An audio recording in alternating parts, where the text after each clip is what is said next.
Fala galera, mais um Cmtalks 28º e hoje eu tô aqui com meu amigo Gandulf Charpentier. Ele é belga, um dos maiores colecionadores de tênis e óculos do mundo. O cara tá aqui no Brasil já morando há um ano, ele vem pro Brasil desde 2010, tá abrindo uma mega store de skate, tênis, e ele vai explicar um pouquinho mais dessa cultura dele, que ele é um dos maiores ativistas da cultura de tênis e skatewear no mundo. Fora, cara, videomaker, envolvido com música. Então, tô trazendo essa grande figura aqui hoje, meu amigo Gandulf Charpentier.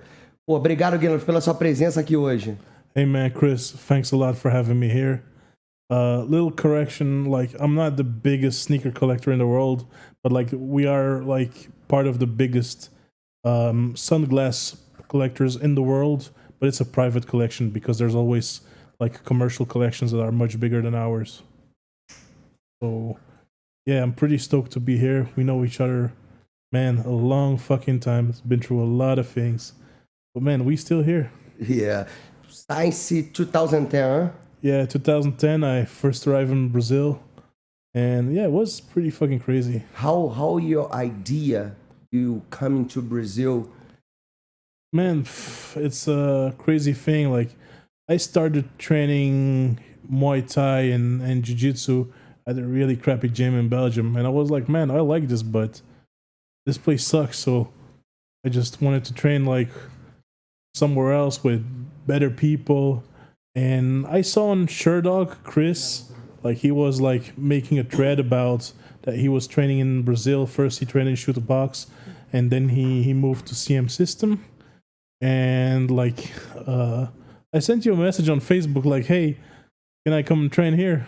And so I got here, and the first day of training, like, I saw like David Bull and like I think it was Daniela Cassio's spar, and I was like, holy fuck, what did I get myself into again? And Gandalf, but how your first impression to come to Brazil? For a lot of people in Europe, I think entire world, they don't know really about Brazil. They think it's a fucking jungle, or they have a different view. Yeah, well, a lot of people just confuse like Brazil. They think like Brazil is like Rio de Janeiro, and is like the whole of Brazil is like favelas and beaches. Nobody knows it's fucking cold in the south. Nobody knows like too much like about it, and they just think it's dangerous. But generally, to me, it was okay. But before that, I worked in Caracas for like a month and a half in 2004. Man, like I wasn't afraid of the danger, you know. How's Caracas mean Man, for you, man? Caracas, like man, like even the worst favela in Rio was like Disneyland. Like Caracas, like I never felt like afraid before in my life. Like you walk down the street, you can feel like the pressure. You don't have this in Brazil. Like you need to watch out. You don't need to do stupid shit. Like in Caracas, like man, this is another thing, you know. It's like just you breathe is something dangerous for you. Like I saw cops shoot other cops and stuff like that in broad daylight, and you don't know who were the real cops. It was like a fucking gangster movie, and so I was like, hey, let's get the fuck out of here. I was supposed to work there for 6 months, and man, I left. I think after 6 weeks. Fucking too dangerous. Okay. Hey, tell me a little bit about you back in Belgium. How start you be involved with the skate and the fashion things, you know? Well, I think I started skating very young. I lived near the beach, and like, yeah, I think the first time I started like skateboarding, I was like 4 or 5. But just like, you know, on my knee, pushing around, stuff like that. Because there were not many other people skateboarding. And like, I started getting serious into skateboarding when I was 12, 13. Like, it took over my life. And when I was 16, I already started working. And I got more involved into graffiti. And the graffiti got me involved in music. And the music got me involved in the sneaker culture later on. And because when I was young, I was not able to afford like the sneakers I wanted. And suddenly, like, we started making money. We were hustling. When I was like 16, I was selling dope, and it was like, yeah. And you start a business. Yeah. How do you say empresario? Empresário. Yeah. And yeah, so suddenly I was able to buy whatever the fuck I wanted, and I bought 1 pair of shoes per week, 2 pair of shoes per week. And like before I knew it, turned into a full obsession. When I was 18, I quit all that shit doing stupid stuff, because in Belgium you have like a law, just like in Brazil, from 18 they held you accountable for what you do. And I stopped doing that shit, and I took over a shop and generated money so I could still keep my sneaker addiction going. And yeah, the shop was just like a mean just to get whatever the fuck I wanted to have. So, but Gandalf, you a good video maker too, you know, photographer. Well, Yeah. Is the same time you start with that? No, the videography and the photography just started when I moved to Brazil. Because when I came to the gym, I was the only guy here with a camera. Yes. And everybody's like, take a picture. And then I made a few videos for you too. Mm-hmm. Like one was semi-successful, like quite successful for at the time. Like talking about the crazy horse when you were in Tough. Mm-hmm. And about Vanderlei and everything. And like the next year when I came back to Brazil, I invested in a better kit, and it kept going, man. Like I started doing like promo videos. Start a new passion. Yeah, like it was new passion. It was pretty cool. Like and like every passion I have turns into an obsession. So That's good. Yeah. Like me. And again, so you involved a lot of connections in Brazil, you know, with singers, with you know, underground world for regular people, you know. Yeah, like I think it's easier for me because I'm a gringo, but also I have to thank a lot Mateus from Garimpo de Ouro. Like he introduced me to a lot of people, like artists, singers, business people. So man, like it's fucking dope that he did this for me, because not a lot of people would have done this. And I also make connections quite easily, you know. Nowadays with the internet, you just send a DM to somebody like, hey, what's up? Let's talk business. Man, back in the day, it was impossible to do this. No. So, yeah. So how back in Belgium, Gandalf, how your childhood, you know, I know people think Brazil is fucking a lot of gangster shit, but Belgium, fuck, man. Yeah, my childhood was not the greatest. Like my dad's a fucking crackhead, so he only did stupid shit. So basically, like I started dealing drugs because my dad was not working and my mom was sick, so I had to bring money home. So I just like started selling drugs out in the city because I could only start working legally from my 16. And I was already a big kid. I always been a fat motherfucker. So for me, it was easy to pretend that I was like 16, 17, go to clubs, sell drugs. And yeah, so. But how to, in the time you did that, you know, it's not good way to live. Of course not, of course. Like I'd never recommend it to anyone, but like at the time, like you have to do, you know. Yeah, have to do, because my dad's a fucking piece of shit. And if I wouldn't do that, like we would have fucking died of hunger. That's basically it. And yeah, Belgium's okay. Like in terms of safety, it's not the best, it's not the worst. But like equal. now Same to Brazil. Do you think it's same to Brazil? Like man, like or different danger? It is different. Like I'd say back in the day it was much safer than Brazil, but like when you compare Curitiba to Brussels, man, to me Curitiba feels a lot safer.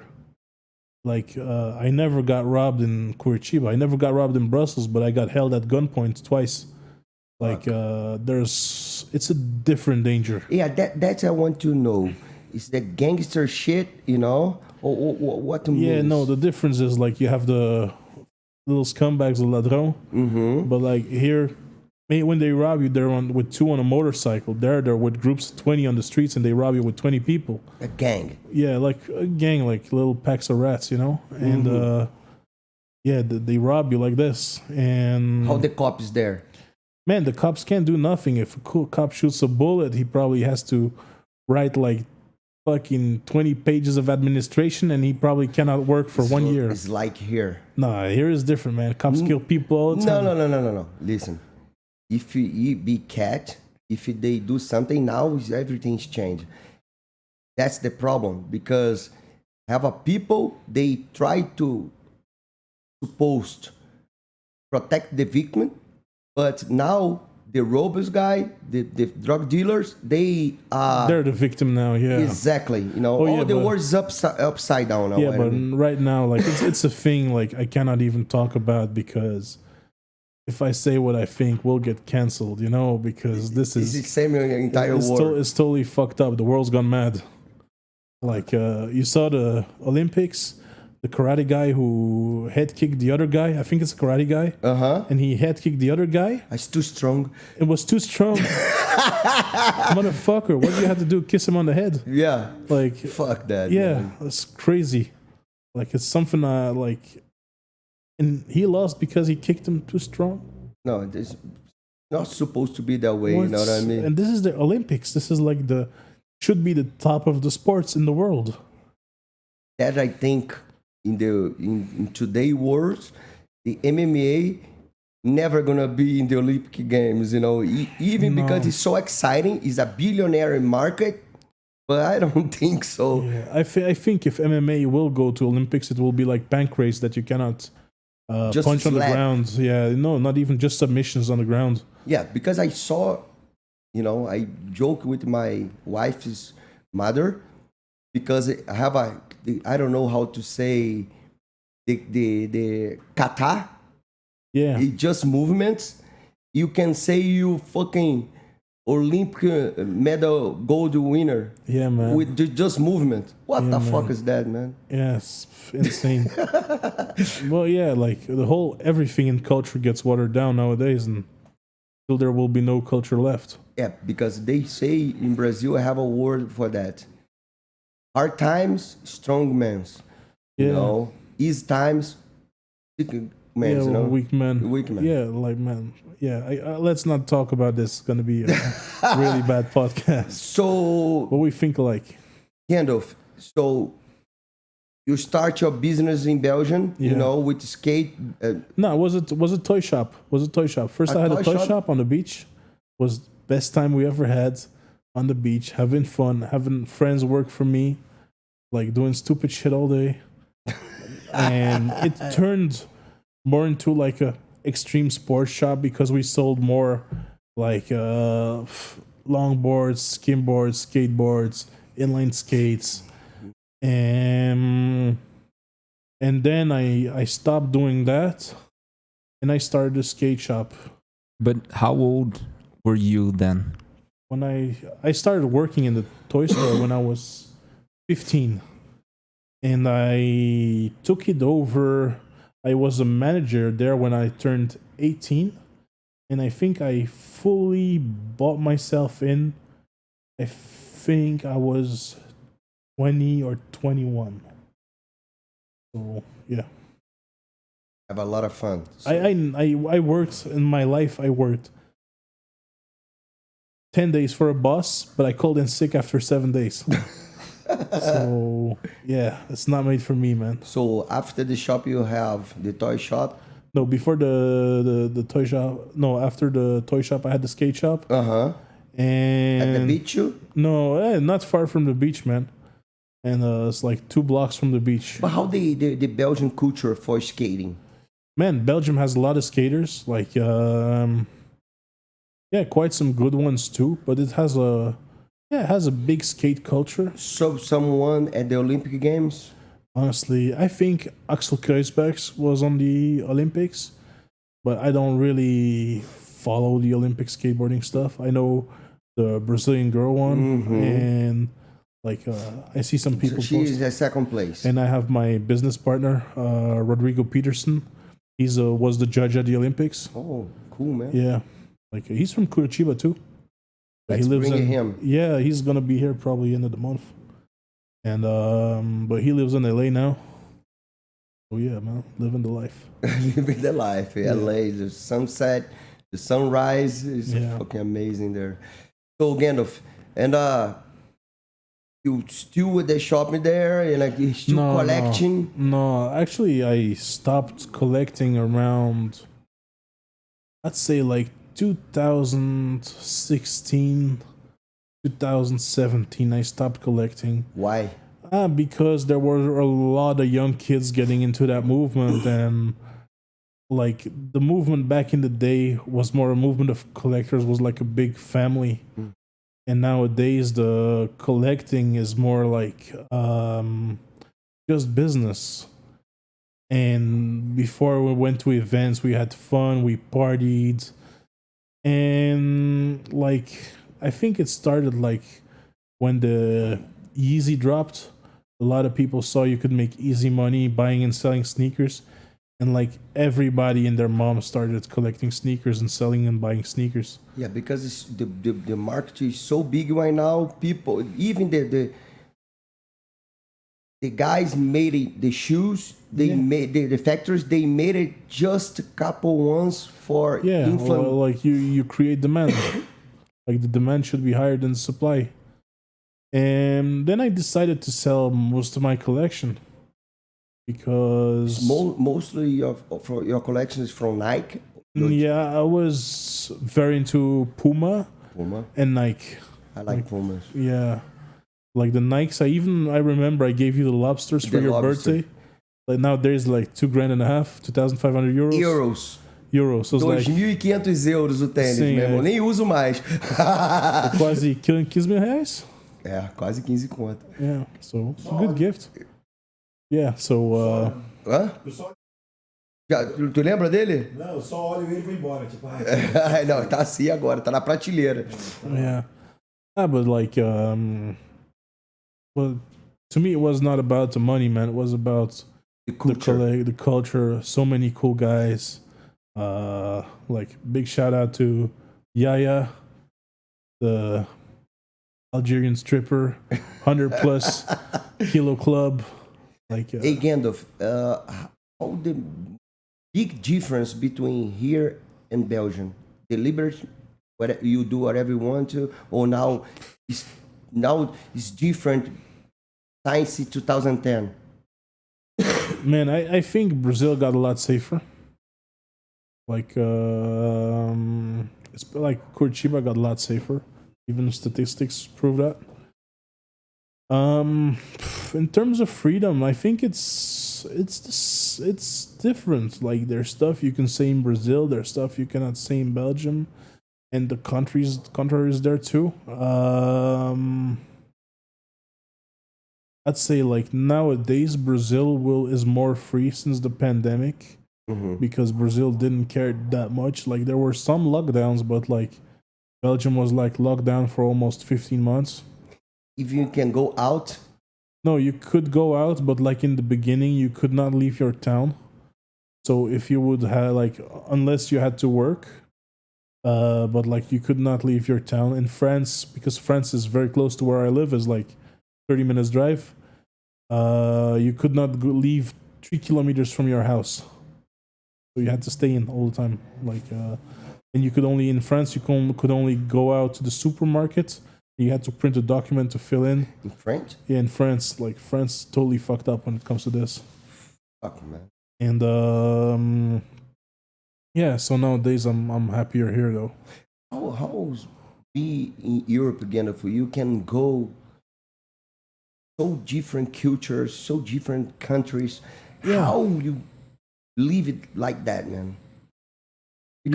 Because you in Brazil, sometimes you cannot. You even if you asking the most people, they never. It's easy they go to Disneyland, then go to the other countries in South America. Yeah, no, definitely. And in Europe depends. Like Belgium's like not a country. Belgium's like the size of a city in Brazil. Mm-hmm. There's like more people living in Sao Paulo than people living in living in Belgium. You know how many? 12 million people in Belgium. No. I think Sao Paulo's 22. 22. So- Rio's 18. Yeah. So, and so we're surrounded by like in front of Belgium. You have Germany when you cross the like the North Sea, and then you have France. From where I live, France is like, very close, 15-30 minutes drive. Closer than go to Curitiba to São Paulo. Man, it's like to go To from Resistra. no from me to go to let the Brazilians know. It's like if you're in Curitiba and Centro, it's like to go to Fazendinha Rio Grande, and I was in France.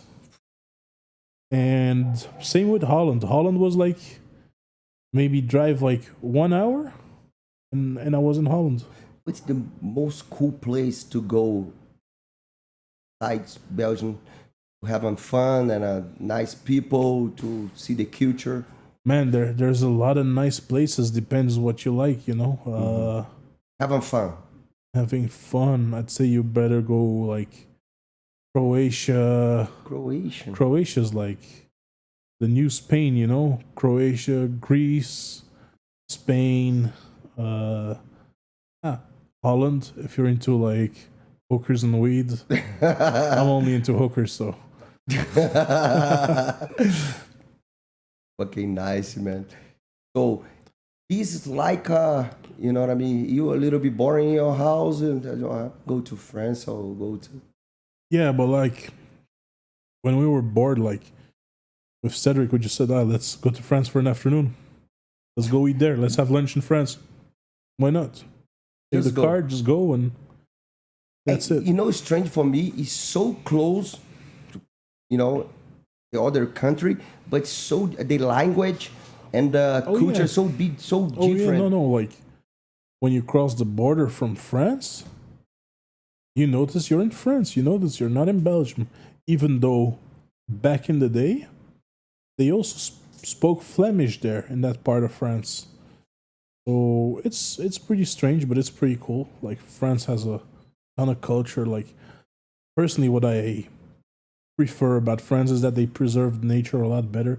The French have like they're assholes, you know, the French, but they like pump his assholes sometimes. But like they have pride in their country, which is good because they respect their nature. It's like the Curitibanas, they don't throw shit in the street. They don't throw bottles in the sea and stuff like that. In Belgium, like when it's summer, like it looks like fucking Cracolandia. Seriously? Yeah, man. Like people have no fucking manners. But all the government shit, they don't say nothing. They And don't they fucking clean care. up. They clean up. They clean up. That's it. And they pay people to clean because, Best place to go in Belgium, Gandalf. man, You can still see the culture.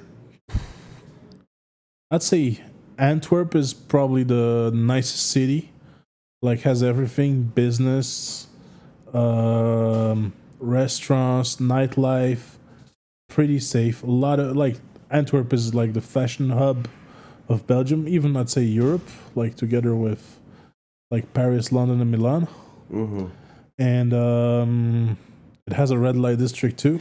So yeah, I'd say Antwerp. Like, but there's a lot of places like small villages when you go to Wallonia that's been really well preserved. Although now with the floodings, a lot has been destroyed. Yeah, That's a problem about some place in Europe for the wars. man, like it never happened like this. Like the first time, I don't know in how many years this happened, but that there's so many people who died, I think is the first time ever. Yeah. And again, you live in Canada. How they are experience there? Man, it's too fucking cold. It's fucking cold. Like Curitiba, Nah, man, but like, fucking 18. yeah, you can't pull your Minus. you can't pull your dick out to piss on the street. I was gonna fucking You never see him no. again. You can have like burnt wounds to your dick, like yeah,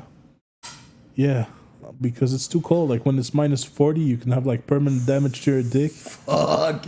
Yeah, no, I personally like super safe country, beautiful nature, boring fucking people. Seriously? Yeah, man. Like, What you do there? man, like I went there. You be in love.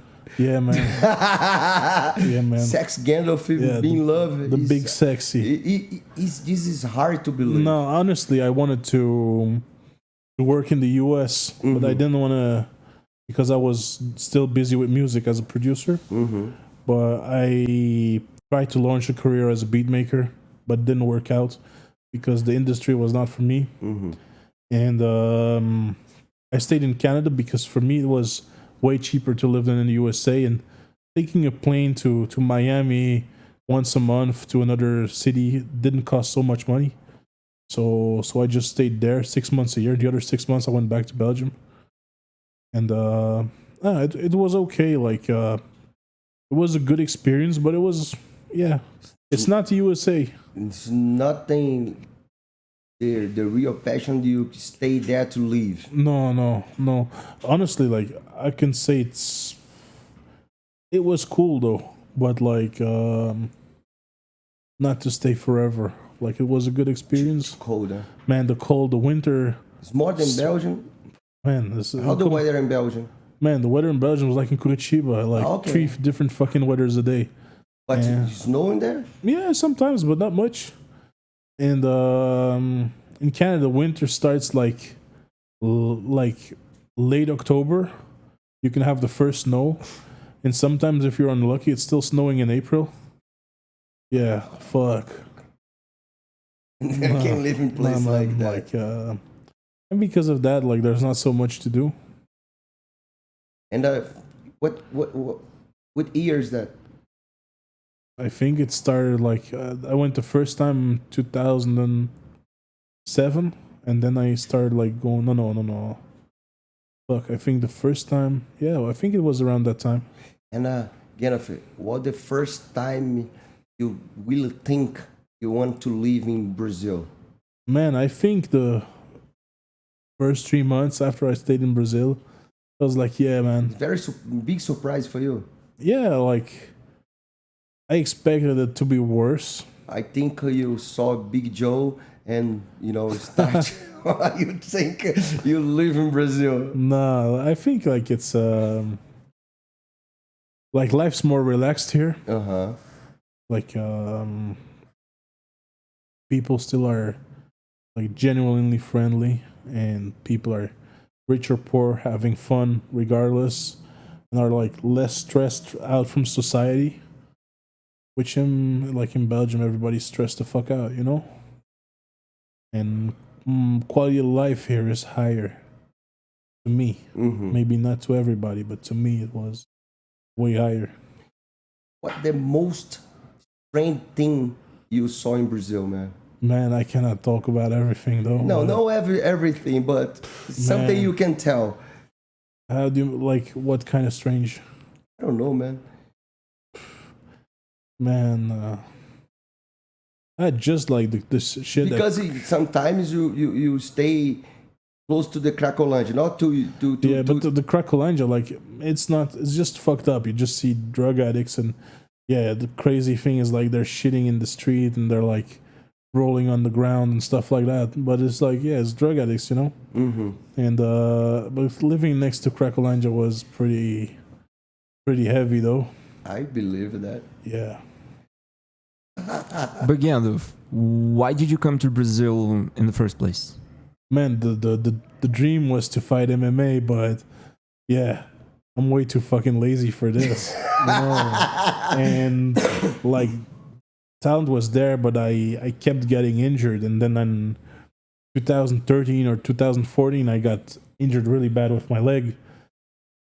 And I had to stop fighting, stop training, and I was like, okay, man, let's focus on something else. But like, sports were like really a big motivation to go to Brazil. Gandalf, you been in Thailand? No. But you know about Thailand. Yeah, the reason I don't go to Thailand is because I had a toy store. And a lot of people from Belgium, they go to Thailand to fuck kids. And like, if you have a toy store, it's the last thing you want to be associated with. Yeah, of course. So, yeah. Fucking fucked up with that shit over there. And again, but in Thailand, a lot of people go there to training Muay Thai, fighting Muay Thai. And did you feel Brazil for Jiu-Jitsu and MMA is the same thing? Man, Curitiba has even awesome Muay Thai, man. Like, hey, Felipe Silva, Ariel Machado, Teixeira, fuck the other guy from Brazil. I always forget his name. Oh, Poitin. Is the No, glory? not Poitin. He was fighting at Cyborg Nation. Also a big guy. Quem, Miau, quem é o cara que lutou no Nação Cyborg? Peso pesado. Peso pesado? Guto Guto Inocente. Man, there's a lot of good Muay Thai in Brazil. But it's more like the Dutch Muay Thai, you know, like the Dutch kickboxing. So, and like back in the day the shoot box era, even Shogun, Vanderlei, it's all Muay Thai base. So I knew there was good Muay Thai, but also the climate in Curitiba was better for me as a white person because I cannot stand 40, 50 degrees, you know? And like hot. I don't get tanned, you know, I just get fucking burnt. So, You see someone burning on the street, this is Gandalf. yeah, man. You see a And- shrimp on the street, Yeah, big fucking shrimp. yeah, lobster. And yeah, so to me the climate was way better here than Thailand. And Gandalf, always, you know, it's a lot of every year you come to Brazil. Now you almost 2 years, Here and now, almost 1 year in Brazil. 1 year. How Yeah. the different, say 3 months, 2 months, and now a year. Now you live, you close to Brazilian citizen. Yeah. So when I went here on a holiday, everything was easier though because just rent a hotel room or sleep in the gym and just fight and party, and that's it. And now I have to work. So and also like there's a lot more bureaucracy because we started a business with some partners and friends. So and there's a lot of bureaucracy in Brazil, man. And tell us about your new project in Brazil. Like we have several projects though. So first we have the slow distribution, which is like a skateboard distribution, and we sell products from Europe in Brazil to the Brazilian skate shops. But we also do the contrary, selling Brazilian brands on the European market. So you're gonna be back and forth. Yeah. And then we are starting the slow skate shop in Curitiba in Avenida do Batel. It's gonna be the first real skate shop in Curitiba, like core skate shop. We're gonna have, but like high-end, good products, reasonable prices, and yeah, downstairs we're gonna have a bar, and we're currently working on this. So just for associating, if you just you can be the bar. No, yeah, the bar is membership only. So if you don't get a membership, you're out of luck, pal. Only when there's releases of brands, everybody's free to go to the bar. But otherwise, it's membership only. So you don't have a membership card, you don't get in. How's gonna be the bar?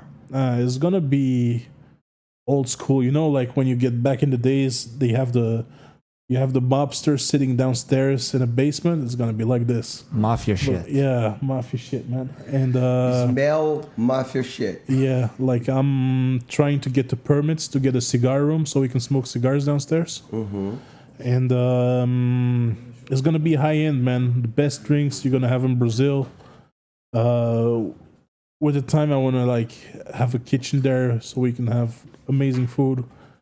But like it's gonna be luxurious. A little piece of Europe there. Yeah, worldwide, man. It's not just gonna be Europe, like also because like Asian cuisine, Indian cuisine has amazing food. Like needs to be the best of every culture. End of style. Yeah, man. That's gonna like, be a good I want shit. it all. And you gonna open another thing in the other shop? So the plan is like in a few months to open a sneaker shop in Curitiba because it's lacking in Curitiba too. There's no place to buy cool shoes. And so we're now actively looking for a spot. We're probably gonna be in the good shopping mall, and gonna have a really cool sneaker shop.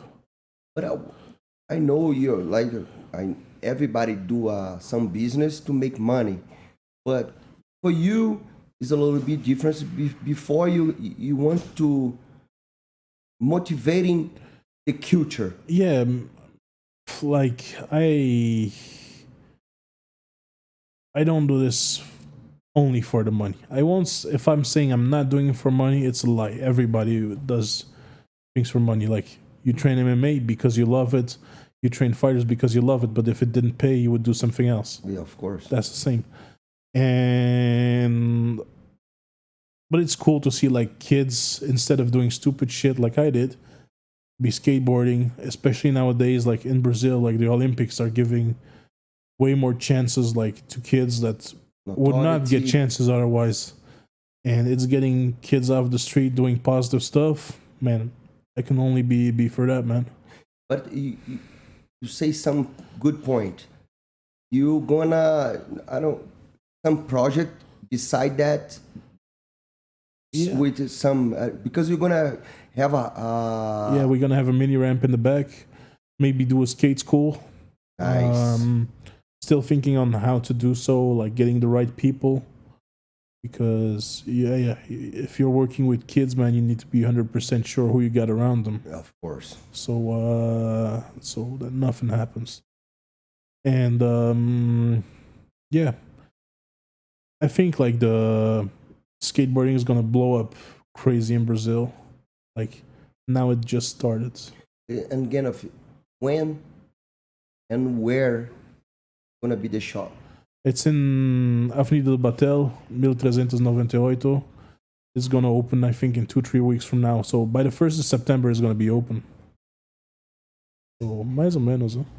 And all people in Brazil is invited to... Yeah, you can pay crédito, débito, cryptomoeda. I'm going to be the first skate shop accepting all cryptomoeda, the major cryptomoeda. Everybody's welcome, and you can shop online too. We're gonna have a web shop. Oh, nice. And once the shop's open, I'll give codes the people can use to buy online and get some free stuff. And no, it's good because you're gonna open it in the end of September. Yeah, beginning of September, and then summer starts. You can have a fucking party outside. Oh yeah, man, it's gonna be crazy. I think it's gonna be good because we have a lot of things to do in Curitiba, but I feel I'm missing something. You know what I mean? Connect everything, cool people, culture. Yeah, Curitiba has always been a difficult city for that. What do you think? Man, I hope it's gonna come true. Like, everybody's welcome, and I'm sure everybody's gonna find their way.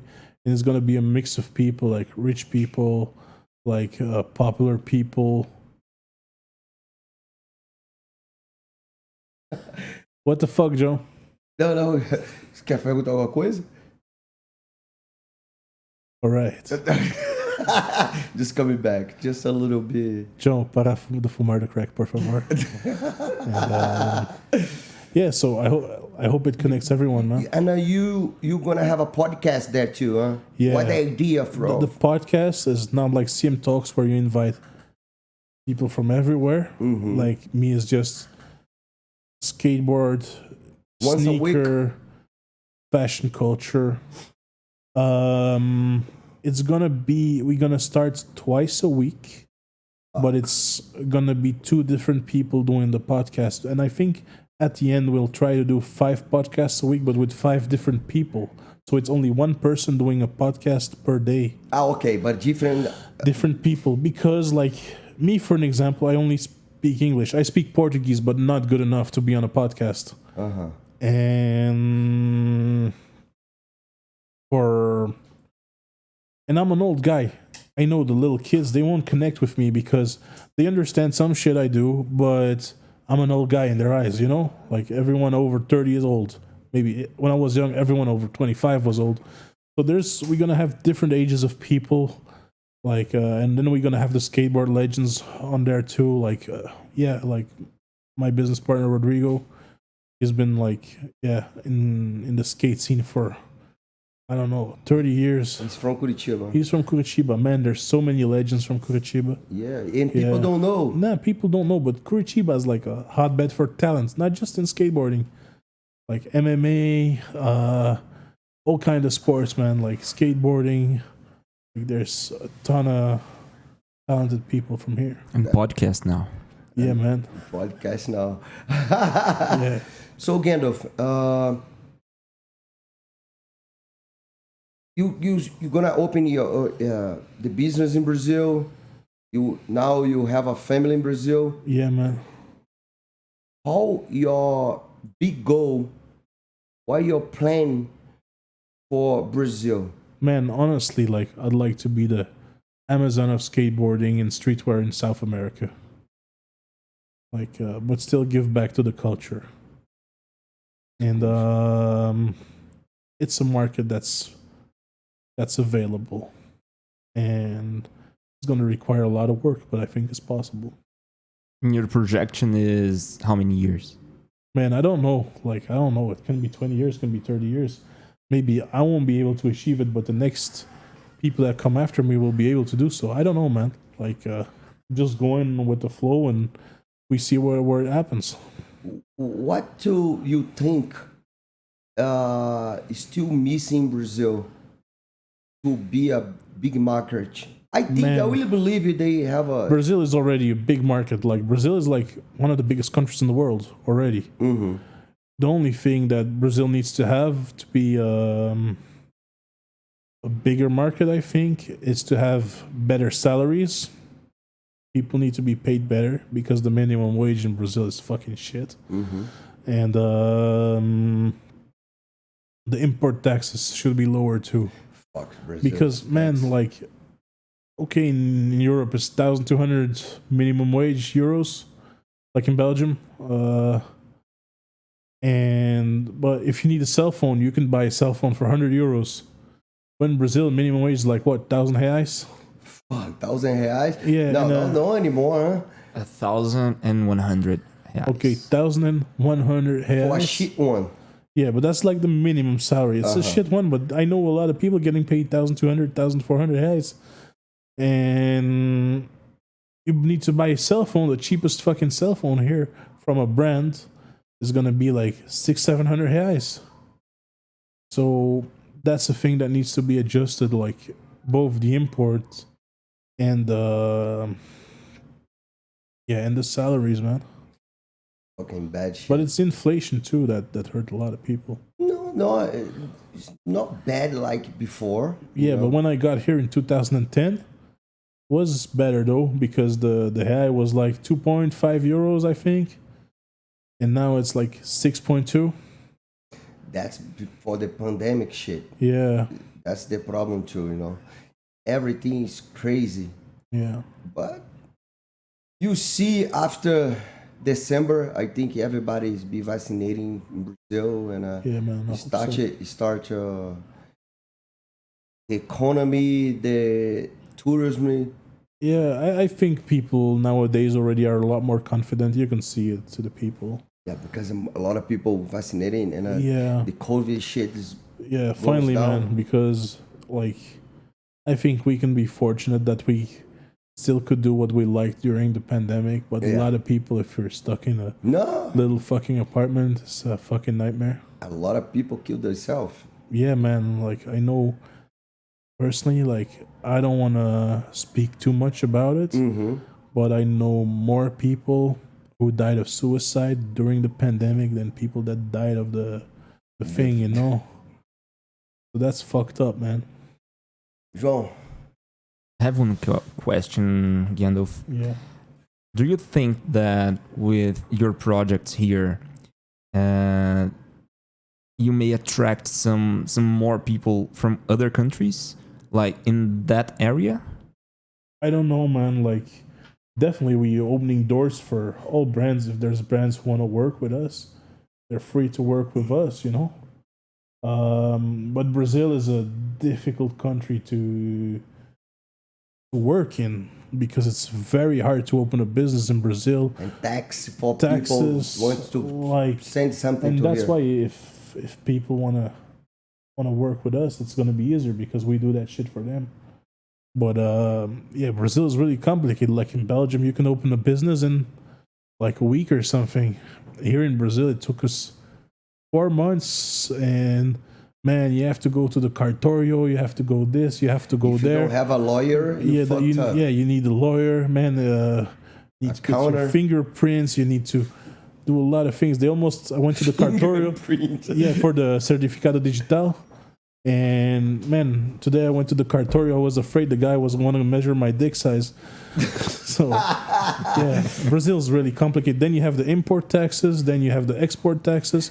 Like if you send money from Brazil to Europe, you need to pay 20% tax on it too. So it's insane.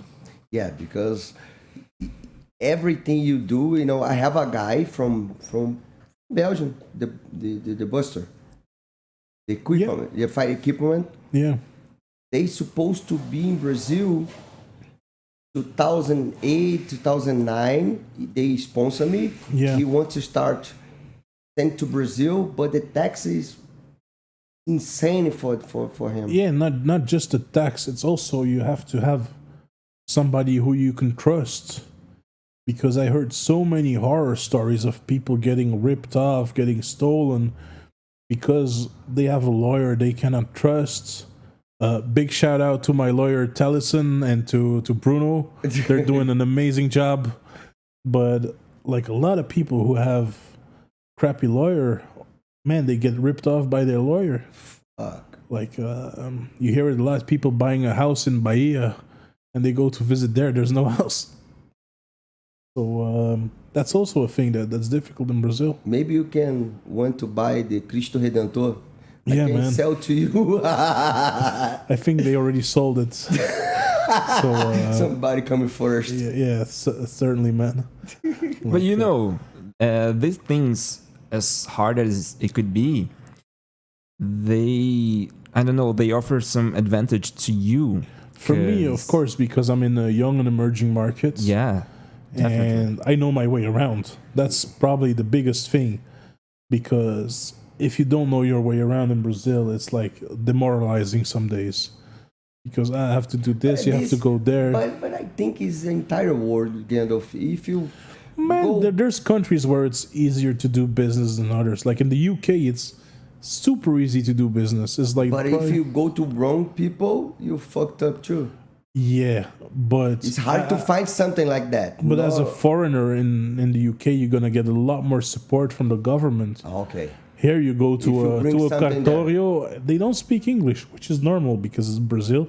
Everyone speaks Portuguese. But even you know how I speak Portuguese, you can understand me. Mm-hmm. But the people act like I'm fucking talking Chinese, you know? And that's a bit like the bureaucracy is pretty bad in Brazil. No, this is true. There's a Even if you have an employer in your shop, of course, if they work 1 week and he get out, he can sue you. yeah, man. But yeah, don't worry, that's for Bruno and Tyson to solve. No, man. I know, but Fuck 'em. But you know what I mean? That's Yeah. the point. I think the worst thing for somebody opening a business in Brazil, if you have employers. Man, you just have to get the right people. I'm gonna have the right people, and you have to treat your people well too, because I see a lot of people like in Brazil working for people. It's like they're like slaves, you know. No, that's the bad thing. And that's Sao Paulo. I know somebody working in a hotel 12 hours a day for 1,400 reais a month, and then they still have to take the bus because they cannot afford to live in the center. It's insane. Yeah. Like if you treat your people with dignity, you're gonna get dignity back. Of course. And that's the way I thing. think too. Yeah, like I don't mind paying my people more money, but I don't have to be afraid of them robbing me blind or being unhappy or suing me or whatever, you know? So Gandalf, big shop in Brazil, opening in September, Yeah. beginning of September or end of August. Yeah. Everything set up. Almost, man. Still working there like every day from 8 in the morning normally till 9 or something. But it's gonna be ready. And a lot of headache. Sometimes, man. Sometimes, but I think if you do business and you don't get headaches, you're not doing business. Definitely. Like, especially when you're dealing with a lot of people, it's impossible not to have headaches. Yeah. I wanted to ask you something about Belgium. Okay. So Brazil does have a beef with like Argentina. Yeah. Does Belgium have a beef with other countries? We have beef with all the countries, man. just for fun. Yeah. But just like a rivalry, like with France, probably the most. Like with Holland and with France. With Germany, we used to have, but that got solved twice already. So, yeah. Now it's just like, nah. Honestly, like, Germany's probably one of the coolest countries in Europe too. And now I think sports-wise, it's Holland and it's France. But like, since Holland stopped playing soccer really well, it's just France. Because they kicked our ass like in the World Cup. And it was pretty close though. But like, yeah, we have a rivalry with France. And you want to come back to Belgium sometime? Yeah, I'll go there on holiday, but to live, no, man. My life's so much better here. Like, my quality of life here is They don't have a Cristiano Marcello there. Yeah, man, and they don't have a Batel Grill and churrascaria, so... How yeah. How the food in Belgium? Yeah, the food's amazing in Belgium. Yeah. It's probably the thing I miss the most, like... Okay, but here is the rice and black beans and the meat. You can eat that every day in Brazil. Mostly homes in Brazil do that every day. But how in Belgium? Man, everyday meal in Belgium. Belgium's like, we have a lot of different stuff. Like normally we eat like one vegetable, one carb, but no beans. Mm-hmm. And, like usually pasta or potatoes, mostly potatoes, and like one source of protein like chicken or fish or beef or a lot of pork too. Mm-hmm. And like we eat a lot of fried shit too, man. Like we have the friture, which is like a little cabin and they only sell fried shit, but it's amazing. And they have the craziest sauces. That's also one thing I miss in Brazil. You don't have many good sauces. Yeah, you're supposed to be here because a lot of Europe culture here. Sometimes you can like find no, it. but the food here is good. But like the food in Belgium is still better. You think so? No, it's different. The food in Belgium is more refined. But it's way more unhealthy too. Because you go to a churrascaria, you eat protein and you eat salt a bit, you know? Mm-hmm. And that's it. But like Belgium has a lot of like sauces with cream. Man, it's amazing. Like I almost want to take the plane again. I start to be hungry. Yeah. But you don't find in Brazil any Belgian restaurant? French. Belgium. There are Belgian restaurants in Brazil, I'm sure. Because, you know, my plan was actually to open a restaurant first. But, man, it's too much work. Like, as much as I like it, is, man, when you're in a kitchen. Kitchen is like, you have to be in love with a job. And we did it like for 1 year and it's too much work. Like, it's too crazy. But, like, there's quite good French restaurants in Brazil. Yeah. But they do a French food or Brazilian French food? More Brazilian French food. Like in Sao Paulo, there's one that does like real French food, but I haven't got the time to go there yet. But most of it is like Brazilian French food. Like it's not 100% the same, but it's getting close there. Also, you guys don't have all the same products, so it's normal. I buy the wine. I think the wine here is like you have to be lucky here with I don't know much about Brazilian wines though. Like you have good wines from Chile, good wines from Argentina.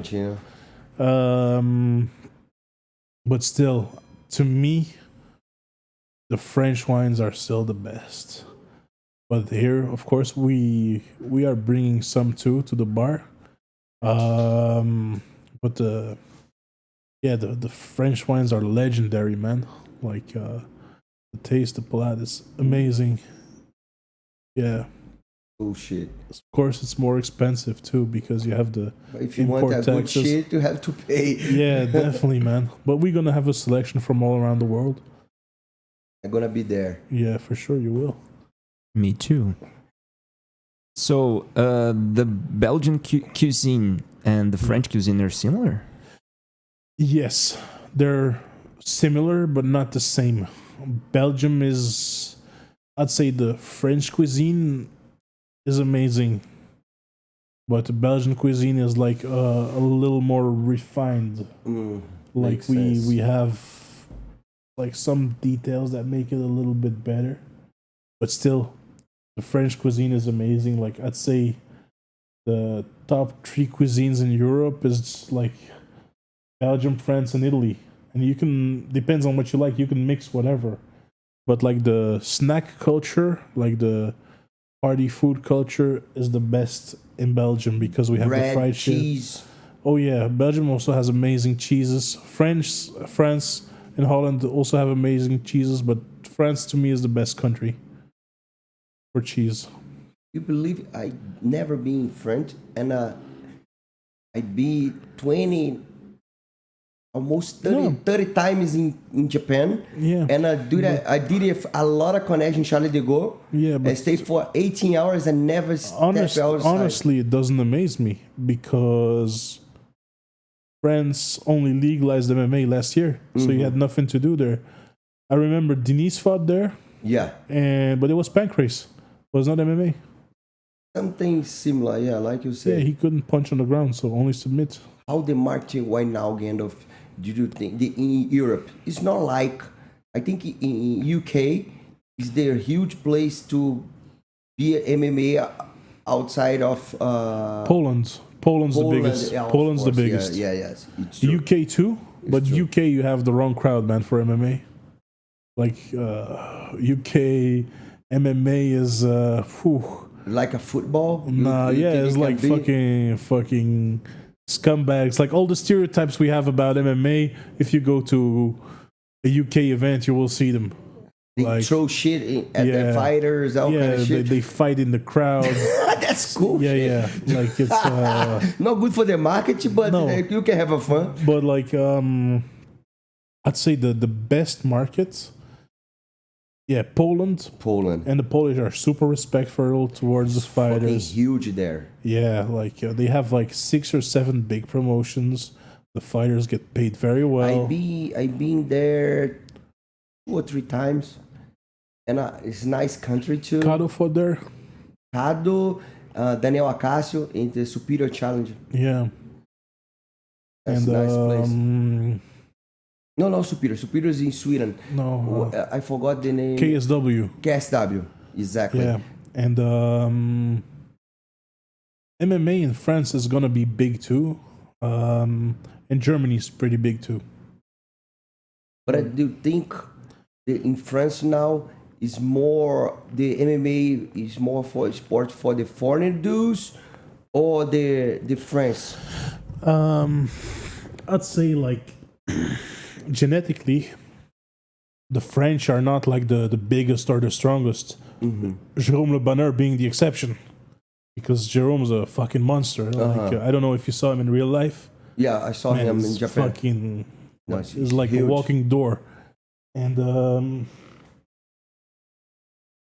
Don't spill it. where's the Coke Zero though? A Coca Zero aí. Por favor. Porra, Henrique.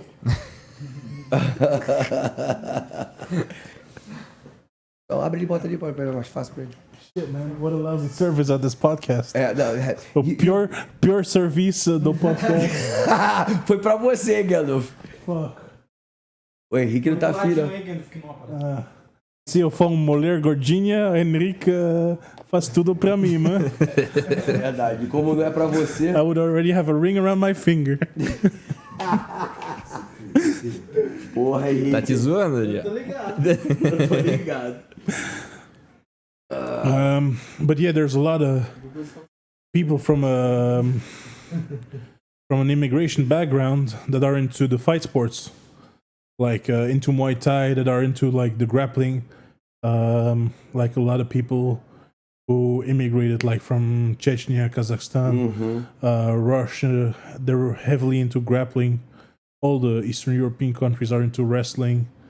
A lot of people from like the Arab backgrounds, they're a lot into Muay Thai. But France always was a big fight sport country. Like France is like the biggest judo country in the world, I think, besides Russia and Japan. Do you think some people told me the problem of the MMA comes to France? Was the judo. Judo. The Judo Federation paid money to athletes not to go because the Teddy Riner, you know, the big black French judoka, the monster, he wanted to do MMA and he was positive about MMA. And suddenly he was against MMA because the Judo Federation told him to be, and the Judo Federation did everything so MMA would stay illegal because France was the biggest judo country and they were afraid that if they would lose their clients, they would go straight to MMA. Do you think now that starting?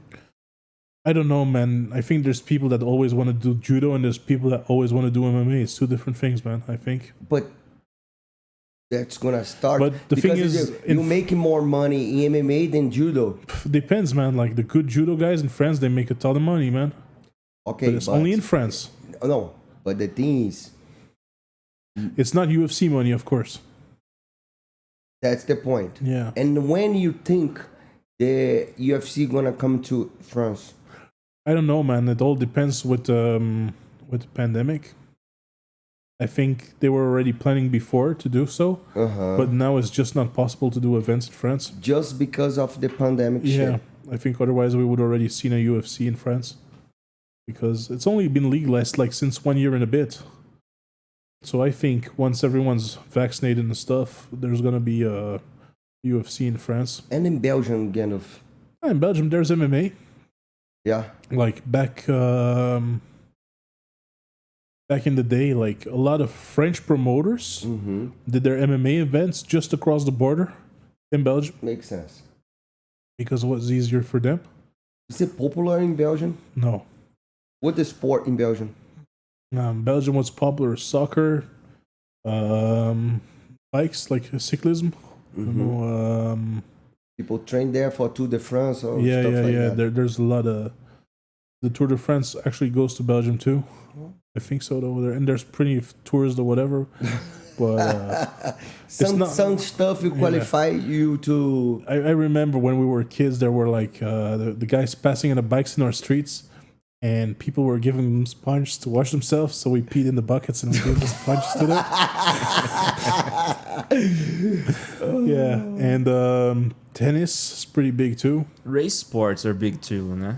Yeah, you have Like Formula One. Formula One, yeah. NASCAR. It's actually all the sports I don't watch. Yeah. Me So, too. I don't understand it, so... yeah, like I think I understand, but it's just not No, what I don't want to see. understand Is nothing, like, man. Even I like to drive, man. yeah, but like, But I respect all the sports, so I like the guy do it's something like cool. You know? tennis. I can understand people who like to play tennis, but to watch it, hell fucking no, Man, man. it's fucking hard to do that shit. No, it's super hard, but yeah. People ask you if I know how to play tennis. I get my shoes and tennis. Yeah. Yeah, man. Like, But it's hard. That's the point. In Brazil, you know, we have a lot of sport here, but soccer like that, you know. yeah, I'd say in Brazil, what is it? Soccer, I think MMA, MMA. Volleyball. skateboarding, volleyball, I think the volleyball is surf. surf. Yeah, surf. hell yeah, surf. surf. Yeah. Mountain bike is getting Yeah, it's okay. Huge in Brazil. like every Brazilian I want to show he has money buys a mountain bike, man. That's good marketing. Yeah, Why it's- not? it's nice, like, Very good marketing. Why not?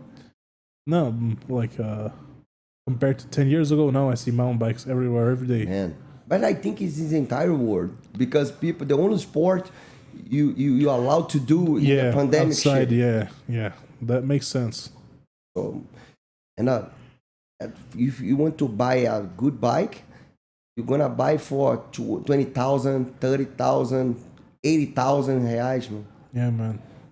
Insane, because you, like you say, you buy in United States a bike for $2,000. In Brazil is fucking close 100,000. Insane. Yeah, but man. that's the import taxes, the shipping, everything's insane. But not just that, Gandalf.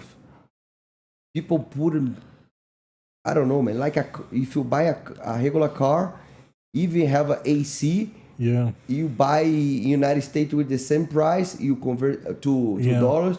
You buy a Corvette. But that's a separate story, because Brazil, in terms of automobiles, is crazy, because a lot of brands are even exiting the market. A lot of brands are not making any profits, which I don't understand, because there's like 210 million Brazilians, mais ou menos. Yeah.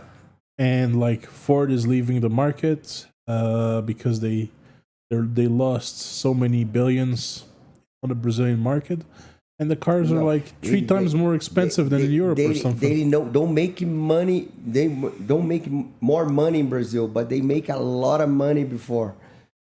Yeah, but like it's like the cars are super expensive. Yeah, here it's like, insane. If in the time I did the tooth house, yeah. I tell to the guys the prices. You know, Yeah, they don't believe that. I say, if you fucking millionaire in Brazil, you fucking billionaire. yeah. Like in Europe, you can buy like a second-hand car, like a Mercedes or BMW that's 10 years old, but you're gonna pay like 30,000 reais. And here you're gonna pay maybe like 120, 150,000 for the same car.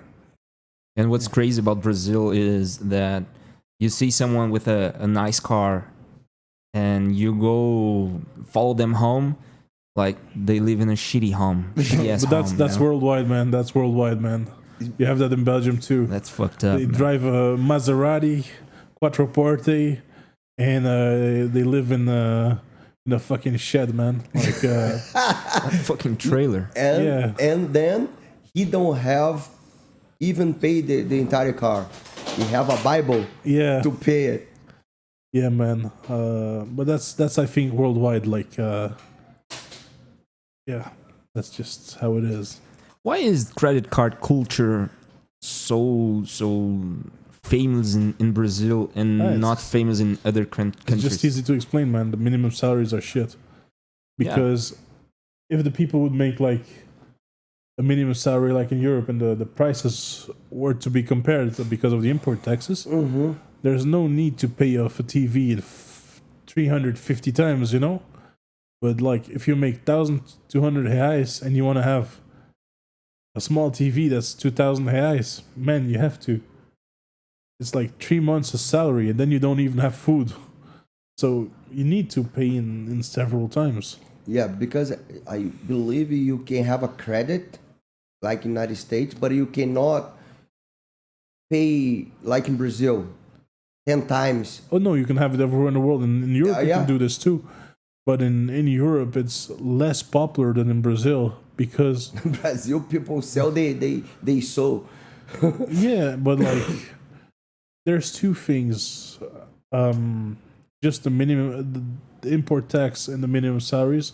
And also in Brazil, if you don't pay your bills, like after 5 years, you get forgiven by the government and you can start again.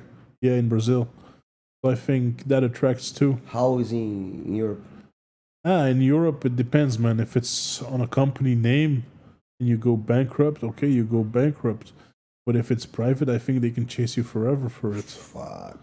Like, yeah. Hey, Gandalf, give some message to the people. Anything you want. You're gonna coming back here a lot of time with some new guests. Twice a week, fucking hell. And, yeah, man. Love to everyone around me. Everybody here. Like, go to our shop, Avenida do Batel, 1398. Spend a lot of money there. I need the money for my lifestyle, man. Yeah, for my 300 kids in 5 different countries.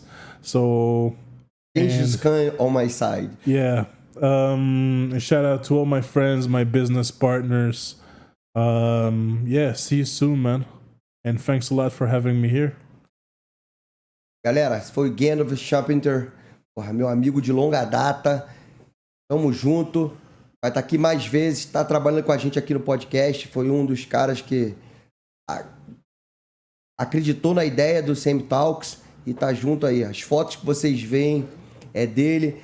Tem o material dele também no próprio Instagram dele aí. Vai lá, dá uma conferida. E vai estar aqui direto, galera. Obrigado por mais esse podcast, mais esse episódio pra vocês. 28º. Tamo junto, time. Valeu!